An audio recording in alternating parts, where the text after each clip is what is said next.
আসসালামু আলাইকুম এভরিওয়ান, আশা করি সবাই অনেক ভালো আছেন। তো welcome to my new vlog. আমি আমার হোস্টেল লাইফের আরেকটা ভ্লগ নিয়ে চলে আসলাম। আমি মেডিকেল স্টুডেন্ট, আমি মেডিকেল থার্ড ইয়ারে পড়ছি। আর এই তো এটা আমার মেডিকেল লাইফের রেগুলার একটা ডে আপনাদের সবার সাথে শেয়ার করছি। তো প্রতিদিনের মতোই আমার লাইফটা সকালবেলা শুরু হয়ে গেল।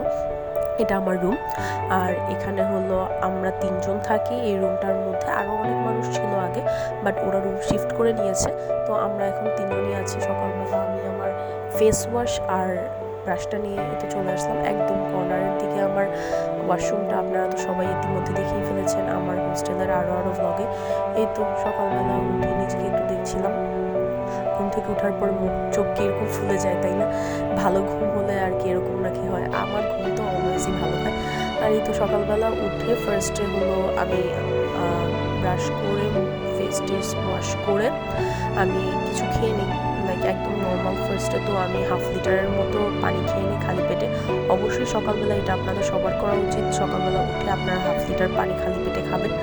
এরপর একটু নর্মাল ওয়ার্কআউট বা হাঁটাহাঁটি একটু করে এরপর নর্মাল খাবার আপনি একটু বিস্কিট খেতে পারেন, আর অন্য কিছু যেটা হলো নর্মাল ব্রেড, এরকম কিছু। তো আমার হলো স্পেসিফিক টাইপের খাওয়া দাওয়া হয়, ব্রেড বাটার বা হলো ব্রেড জ্যাম আর বিস্কিট, এরকম টাইপের খাবার। অনেক সময় দেখা যায় লেট হয়ে যায়, তখন আমি এগুলো নিয়ে একবারে বের হয়ে পড়ি। সকালবেলা আমি একটু পড়াশোনা করে নিলাম, কারণ আমার আইটেম ছিল।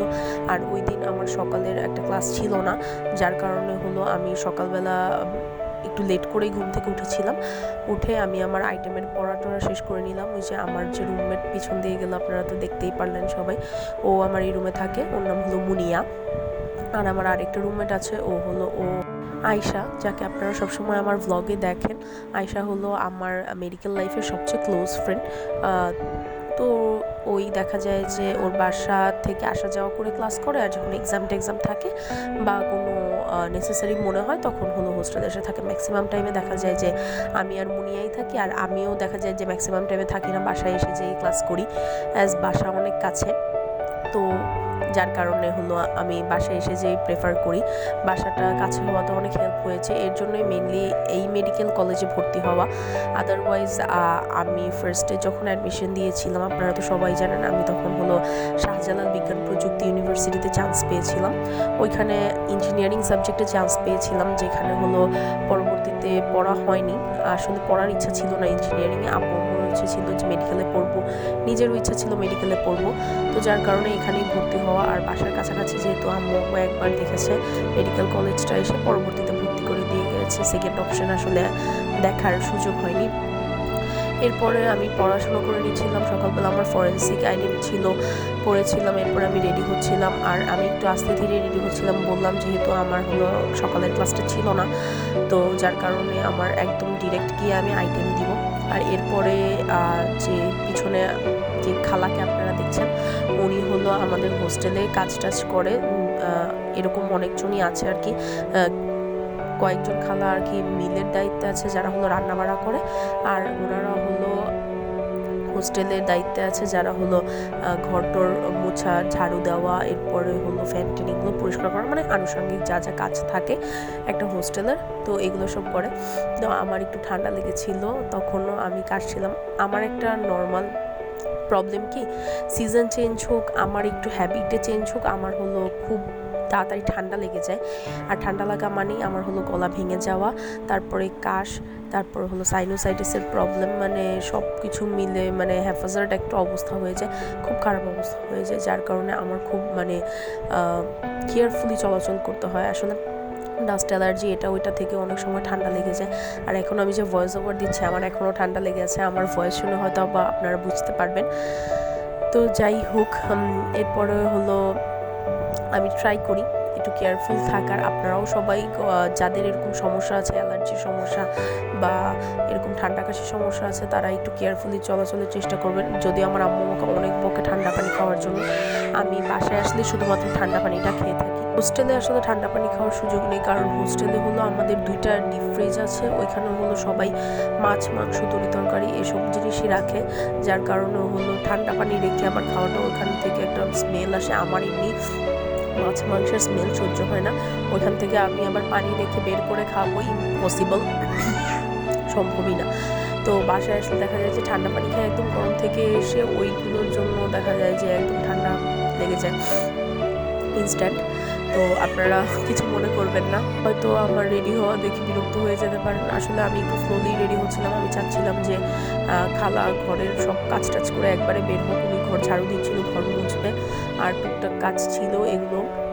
এখানে আমাদের সিস্টেমও আছে, আমরা খালাদের চাইলে হলো নিজেদের পার্সোনাল কাজ যেমন জামা কাপড় ধোয়া এটা ওইটাও করাতে পারি, যেহেতু আমার বাসার কাছে আর আমি যে সেই দেখা যায় যে ম্যাক্সিমাম টাইমে ক্লাস করি, যার কারণে আমার এসব করার প্রয়োজন পড়ে না। মুনিয়া যেমন আমার রুমমেট, ওর কাজ টাজ খালারাই করে দেয়, কারণ ওর বাসা অনেক দূরে, ওর বাসা ভোলা, যার কারণে ও তো আর রেগুলার যে এসে ক্লাস করতে পারে না, ওর কাজ টাজ খালারাই করে দেয়। আর ও দেখা যায় যে আমি না থাকলে ওর একাই থাকতে হয় রুমে, যার কারণে ওর একটু প্রবলেম হয়ে যায়। আসলে কিছু করার নেই, লাইফটাই এরকম, আমাদের দেখা যায় যে পড়াশোনার জন্য বা ক্যারিয়ারের জন্য অনেক কিছু স্যাক্রিফাইস করতে হয়, অনেক কিছু ছেড়ে রাখতে হয়। কি করার, এখন লাইফে কিছু করতে হলে এরকম করতে হয়। আর আমার মনে হয় যে এরকম দূরে থাকা বা মানে ভালোই এক হিসেবে, খারাপ না। হোস্টেলে থাকলে আপনার হলো পড়ালেখার প্রতি কনসেন্ট্রেশন সব কিছুই আসবে, অন্যদের দেখে পড়তে ইচ্ছা করবে। নিজের বাসায় থাকলে আমার মনে হয় এই জিনিসটা হয় না। গ্রুপ স্টাডি জিনিসটা হোস্টেলে থাকলেই ভালো হয়। আর দূরে থাকলে মানুষের হলো আমার মনে হয় যে মায়া টায়া সব কিছুই বাড়ে। আপনি যত মানুষের কাছে থাকবেন তত আপনার মায়া ভালোবাসা এগুলো এমনিতেও কমতে থাকে। একটা মানুষ দূরে থাকলে তার প্রতি সম্মান ভালোবাসা সব কিছুই আসলে বাড়ে। তো that's not a big fact, আপনারা আসলে এগুলো থেকে মনে করবেন না আমি আমার পার্সোনাল লাইফ রিলেটেড কিছু বলছি, এরকম কিছু না। আমি জাস্ট বলছি যে আমার ভিউ অফ থিঙ্কিং থেকে, যে আমার মনে হয় যে আসলে লাইফটা এরকম, সব কিছুই এক সময় থাকে আপনার লাইফে, তারপরে আস্তে আস্তে আপনার কিছু কিছু জিনিস ছেড়ে আসতে হয়, কিছু কিছু জিনিস স্যাক্রিফাইস করতে হয়। তারপর লাইফে যত সামনে আগাবেন মানুষ চিনতে পারবেন কোন মানুষটা আপনার ভালো চায়, কোন মানুষটা আপনার খারাপ চায়, কোন মানুষটা আপনার জন্য বিপদের টাইমে এগিয়ে আসবে, কোন মানুষটা আপনার বিপদের সময় পিছিয়ে যাবে। এগুলো অনেক কিছুই বোঝা যায় আসলে লাইফে। যত বড় হবেন লাইফটা তত ডিফিকাল্ট হতে থাকবে, বাট লাইফটাকে স্মুথলি হ্যান্ডেল করতে হবে, এটাই আমাদের সবার কাজ। সবার লাইফে এরকম আপস অ্যান্ড ডাউনস আসলে থাকেই। আমি এখন পর্যন্ত এরকম কারো লাইফে দেখিনি যার লাইফটা অনেক স্মুথলি কাটছে। সবার লাইফে ভালো আর খারাপ সময় ছিল। আর আপনাদের আসলে কমেন্ট নিয়ে আমার কিছু বলার ছিল। আপনারা অনেকেই বলেন আপনি এরকম ব্লগ কেন দেন, বা ফ্যামিলি ব্লগ বা আপনার পার্সোনাল লাইফ রিলেটেড ব্লগ কেন দেন, আপনি তো চাইলে আরও ভালো ব্লগ করতে পারেন। তো আমার কথা হচ্ছে, আমার ব্লগ ম্যাক্সিমাম টাইমে আমার ফ্যামিলির মানুষই দেখে। আমি এত ফেমাস ব্লগারও হয়ে যাইনি এখন পর্যন্ত, আপনারা জানেন। তো এটার কারণেই আর কি ফ্যামিলি ব্লগগুলো দেওয়া, যে কিছু মেমোরিজ থেকে যায়, সবাই এগুলো দেখে পরবর্তীতে পছন্দ করে, যার কারণে এরকম ব্লগ দিই। আর আমি ইচ্ছা করলে আমার মেডিকেল লাইফ রিলেটেড ব্লগই শুধু দিতে পারি। আপনারা যদি এরকম দেখতে চান যে আমি আমার শুধু মেডিকেল লাইফ রিলেটেড ব্লগ দিই, তাহলে আপনারা ম্যাক্সিমাম কমেন্টে আমাকে জানাবেন। আর আমার ফ্যামিলি ব্লগগুলো যদি আপনাদের দেখতে আসলে না ইচ্ছে করে, তাহলে আপনারা স্কিপ করে যেতে পারেন। আমি আসলে কি বলবো, কারণ আমার ফ্যামিলির মানুষ এই জিনিসগুলো অনেক পছন্দ করে, আর আমি আমার ফ্যামিলি থেকে ইন্সপায়ার হয়ে আসলে ব্লগ করা স্টার্ট করেছি। তো আপনারা কিছু মনে করবেন না এটার কারণে। আর অনেকের আমার হলো কন্টেন্ট বা আমার ব্লগ ভালো না লাগতে পারে, আপনারা কমেন্টে বলতে পারেন। আমি সব কিছুই পজিটিভলি নিই, কারণ লাইফে সব কিছু যদি নেগেটিভলি নিতে থাকি একসময় হোল লাইফটাই নেগেটিভ হয়ে যাবে।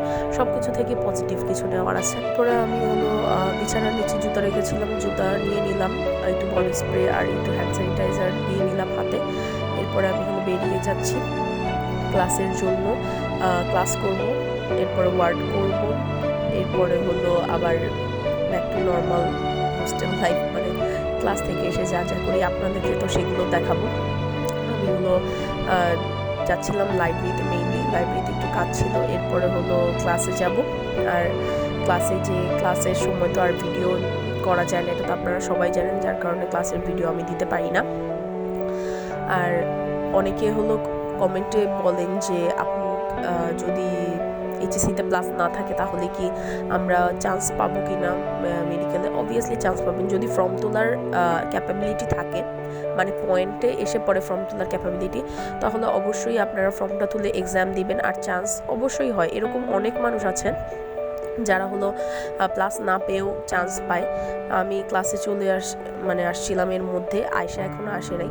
আমি এসে একটু জুস খেয়ে নিয়েছিলাম আর আইটেম শেষ হয়ে গিয়েছিল, আইটেমের সিটটা সামনে ছিল।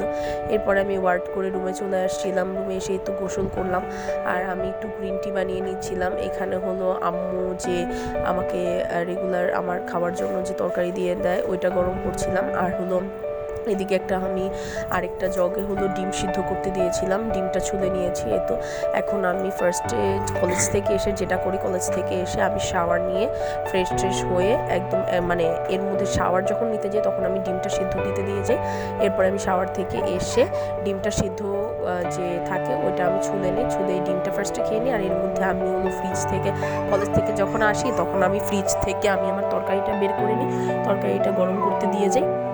তরকারিটা গরম মানে ডিফ্রস্ট হতে থাকে, মেনলি ডিফ্রস্ট হতে থাকলে আমি গোসল করে এসে একবারে তরকারিটা গরম দিতে দিই। আর এদিক থেকে আমি হলো ডিমটা খেতে থাকি। এর মধ্যে আমার তরকারিটা গরম হয়ে যায়, তরকারিটা আমি আমার মানে পছন্দ মতো খাবার দিয়ে খেয়ে নিই। করার টাইম হয়ে গিয়েছে, এখন আমি দুপুরবেলা একটু ঘুমিয়ে নিই খাওয়া দাওয়া শেষ করে। এটা আমার রেগুলার লাইফ রুটিন, আমি আপনাদের সাথে শেয়ার করছি, আশা করি আপনাদের ভালো লাগবে।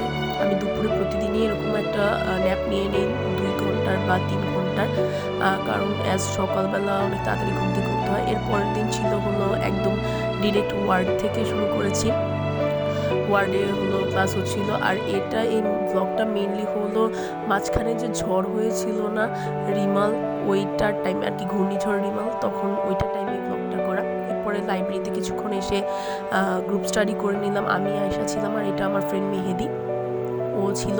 তো পড়ালেখা করে এরপরে হলো ডিরেক্ট আবার রুমে চলে গিয়েছিলাম। আর রুমে অ্যাজ ইউজুয়াল প্রতিদিন যা করি ওইটাই করছিলাম। কিন্তু সন্ধ্যা থেকে এত ঝড় হচ্ছিল, পরে হোস্টেলে যারা সবাই ছিল, আমার রুমমেট প্লাস হলো হোস্টেলমেট যারা ছিল আমার ব্যাচের, তো সবাই মিলে বলছিল আয় আমরা কিছু করি একসাথে। মুনিয়া প্ল্যান দিল আয় আমরা কিছু রান্না টান্না করি।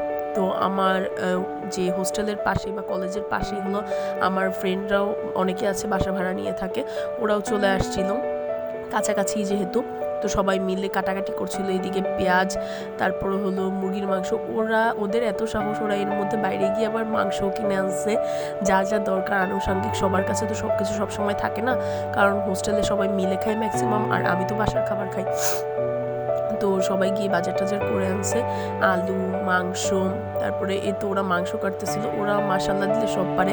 আমি যদিও এসব কাটাকাটি এত বেশি পারি না, পেঁয়াজ টিয়াজ কাটতে পারি, কিন্তু মুরগির মাংস, মাছ এগুলো তো আর কাটতে পারি না। আম্মুই দেখা যায় যে এগুলো করে, বাসায় কখনো করতে দেয়নি। এরপরে আলু ভেজে নেওয়া হয়েছিল, এরপরে মাংস রান্নার প্রিপারেশন চলছিল, তো এইদিকে মাংসগুলো ভেজে নেওয়া হচ্ছিল। এরপরে সবাই আমরা লুচি বানিয়েছিলাম, কারেন্টও চলে গেছিলো এর মধ্যে, এই তো লুচির ময়ানটা। এরপরে সবাই মিলে খাওয়া দাওয়া করেছিলাম।